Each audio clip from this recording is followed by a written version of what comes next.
বাজছে ঢোলে তোর মনেরই কোলে এক দেখায়। কখনো বাসায় বসে বসে বোর হলে দানাত আল ইমারাত হসপিটালে যেয়ে ওদের সাথে 2 মিনিট কথা বলে আসলে মন ভালো হয়ে যাবে।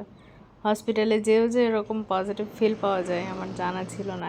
এত অমায়িক কিছু ইনফরমেশন নেওয়ার জন্য আমাকে আসলে যেতে হয়েছিল। তো বাসের টাইম অনুযায়ী জাস্ট 2 মিনিট আগে আমি বাসা থেকে বের হয়ে গেছি।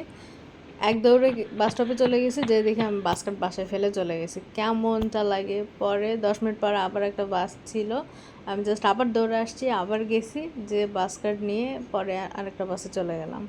রাস্তায় আমার দৌড় দেখে ড্রাইভার সাহেব বুঝে গেছিলো যে আমি যাবো, এই জন্য উনি বাসটা একটু স্লো নিয়ে আসলো। ড্রাইভার সাহেবটা সাধারণত খুব একটা কথা টথা বলে না। তো ওঠার পর আমি সালাম দিলাম, উনি জিজ্ঞেস করতেছে কাহা জায়গা। তো বললাম দানাত আল ইমারাত হসপিটাল। তো উনি মনে হয় চিনতে পারলো না, পরে বাস স্টপের নাম বললাম, বাস ইন্টারচেঞ্জে নামবো। আবার জিজ্ঞেস করতেছে কিধার সে আয়া। আমি বললাম ইধার সে। নেই নেই কোন সা দেশ সে? বাংলাদেশ। তো বলতেছে আপকা নেপালি লাগতা है। আমি মনে মনে বললাম আমার মতো ব্ল্যাক ডায়মন্ড আবার নেপালি কেমনে লাগে। আমি যেখান থেকে বাসে উঠি ওইখানে মোটামুটি যাত্রীর কোনো চাপ থাকে না। তো কয়েকটা স্টপ পরে যাত্রীর একটু চাপ ছিল। লেডিসরা ফ্রন্ট ডোর দিয়ে উঠতেছে, তো ওইখানে একটা ছেলে ওই দিক দিয়ে উঠে যাচ্ছে। তো তখন উনি ওনাকে বলতেছে যে তুমি এদিক দিয়ে কেন উঠতেছো, তুমি তো পেছনের দরজা দিয়ে উঠতে পারতা। আবার উনি মনে হয় নতুন কিনা জানি না, লেডিস সেকশনে বসে পড়ছে। ফ্যামিলি সেকশন আলাদা থাকে, মানে সেকশন আলাদা করা থাকে বাসে। পুরো বাস সিসি ক্যামেরার আওতাধীন থাকে। তো উনি মনিটরে দেখে ফেলছে, উনি ওখানে বসছে। পরে স্টপেজে ওনাকে আবার অ্যানাউন্স করলো যে আপনি পিছনে যেয়ে বসেন, এটা তো লেডিস সেকশন। তো এর আগে আবুধাবি থেকে ফেরার পথে রোড সাইডে এই হসপিটালটা দেখছিলাম, বাট কখনো যাওয়া হয় নাই। বাসা থেকেই গুগলে দেখে গেছি যে এটা এভাবে যেতে হবে। আর বাসা থেকে বের হলে আমার কাছে কোনো ইন্টারনেট থাকে না, ওইখানে যে আমি আর খুঁজে পাচ্ছি না হসপিটালটা কোথায়। আমি এখন কি করি? পরে একটা সিস্টারকে জিজ্ঞেস করলাম যে এটা কোথায়, উনিও বলতে পারতেছে না। পরে বললো যে বাস ড্রাইভারকে জিজ্ঞেস করেন। তো ওইখানে 2টা ড্রাইভার দাঁড়াই ছিল, ওনাদেরকে জিজ্ঞেস করলাম। ওনারা হেল্প করে গুগলে দেখায়, পরে বললো হচ্ছে রাস্তার অপোজিটে। এইখান থেকে অপোজিটে যাওয়ার জন্য কোনো জেব্রা ক্রস নাই, কোনো ওভারব্রিজও দেখতেছি না। পরে আরেকটা বাসের ড্রাইভার বললো যে Q3 লিঙ্কিং বাস, এই যে এই বাসটা রাস্তার এই পাশ থেকে ওই পাশে নিয়ে যায়। তো প্রথমেই Q3 বাসটা ওই পাশে যাবে না, নট ইন সার্ভিস দিয়ে বসে আছে, বলতেছে পরের বাসে যান।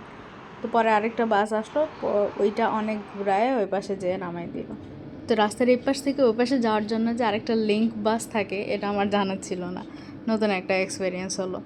আমি যখন ড্রাইভারদের কাছে হেল্প চাইলাম যে এই লোকেশনটা কোথায়, ওনারা জাস্ট বলতেছিল দেখছি দেখছি কোথাও একটা দেখছি, কিন্তু এখন তো মনে পড়তেছে না।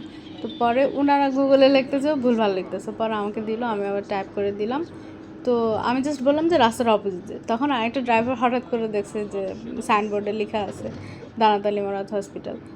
দ্যাট ইজ আরবিতে লেখা ছিল, বাট আমি বুঝতে পারতেছিলাম না দূর থেকে। তো উনি আবার পড়লো আচ্ছা এটাই। তো তখন আমি বললাম হ্যাঁ ঠিক আছে তাইলে ওইটাই।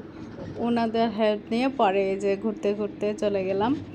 অনেক দূর ঘুরায় নিয়ে গেছে, যে শেখ জায়েদ গ্র্যান্ড মসজিদের ওই কর্নার দিয়ে ঘুরায়, ওহাতাল কারামা দিয়ে, রাউন্ড অ্যাবাউট দিয়ে, শুধুমাত্র এক রাস্তা পার করতে মোটামুটি 15 মিনিট বাসে ঘুরলাম আর কি। খুব একটা প্রয়োজন ছাড়া এদিকে আসলে আসা হয় না, বাট গ্র্যান্ড মসজিদে আগে আসছিলাম যেহেতু ট্যুরিস্ট প্লেস। কারামাতে আসা হয় নাই, বাট এই যে রাস্তা দিয়ে দেখে নিলাম। কিন্তু এ পাশের রাস্তার বাস স্টপে নামার পরেও আমি আর হসপিটাল চোখে দেখতেছি না, মানে খুঁজেই পাচ্ছি না কোথায়। সামনে অনেক গাছপালা, জঙ্গলের মতো, অনেকদিন পর এরকম জঙ্গল দেখলাম আর কি।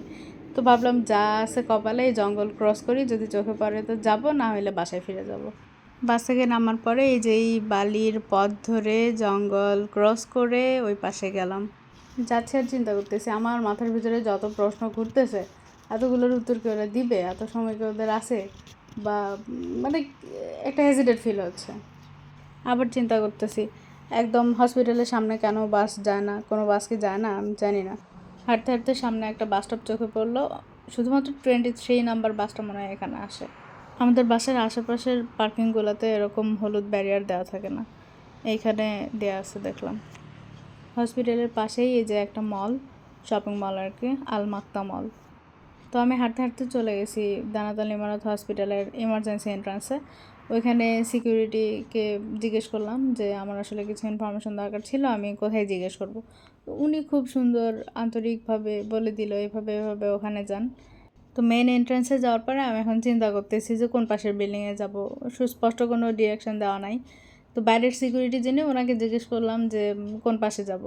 তো উনি একপাশের বিল্ডিং দেখাই দিল। তো আমি গেলাম, ভেতরে আরেকজন সিকিউরিটি আছে, ওনাকে জিজ্ঞেস করলাম, উনি আবার ডিরেকশন দিল উপরতলায় যাইতে।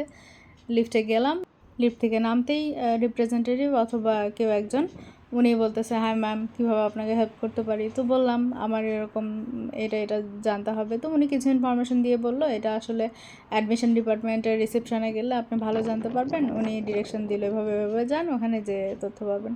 তো এই পাশে এসে আরেকজন সিকিউরিটি সুন্দর স্মাইল দিয়ে বলতেছে যে কোথায় যাবেন। তো বললাম নিচে যাব। তো উনি আবার লিফটে দিয়ে দিল। গেলাম, যাওয়ার পরে যে রিসেপশনিস্ট আপুর সাথে কথা বললাম, উনি এত অমায়িক, আমি এত কোয়েশ্চেন করতেছি, এত প্রশ্ন জানতে চাচ্ছি, ওনার কোনো বিরক্ত নাই। উনি একের পর এক আমাকে বুঝায় যাচ্ছেন, বরং আমি হেজিটেট ফিল করে বললাম, আর ইউ বিজি? তো বলতেছে, no ma'am, if you have any more queries then ask me, I am here for you. একদম বন্ধুর মতো খোলাখুলি ওনার সাথে অনেক বিষয়ে ডিসকাস করলাম। জানার পরে মনে হচ্ছে আবেগে ভাই আমি এত এক্সপেন্সিভ একটা হসপিটালে ঢুকে পড়ছি, ইন্স্যুরেন্স ছাড়া এখানে কোনোভাবে ট্রিটমেন্ট না পসিবল না, মানে কিছুই কাভার করবে না। ইন্স্যুরেন্স ছাড়া পার কনসালটেশন 600 দিরহামের মতো লাগে, বাংলাদেশি টাকায় প্রায় 20,000 টাকা প্রত্যেক কনসালটেশনে যাবে।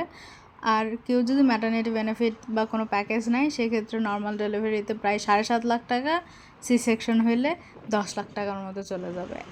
তাও ডেলিভারির পরে যদি বেবির কোনো প্রবলেম হয় বা মায়ের কোনো প্রবলেম হয়, সেইটা নিজের কস্টে বিয়ার করতে হবে। ও মাই গুডনেস, এত এক্সপেন্সিভ।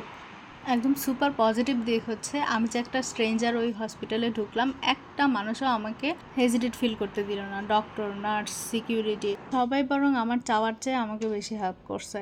এজন্যই বললাম যে হসপিটালে কেউ ঢুকলে যদি ট্রিটমেন্ট না নিয়েও বের হয়ে আসে, ওদের আচরণের জন্যই ওদেরকে দোয়া করে আসবে মন থেকে। আমরা সাধারণ মানুষরা আসলে এইটুকু আন্তরিকতাই চাই।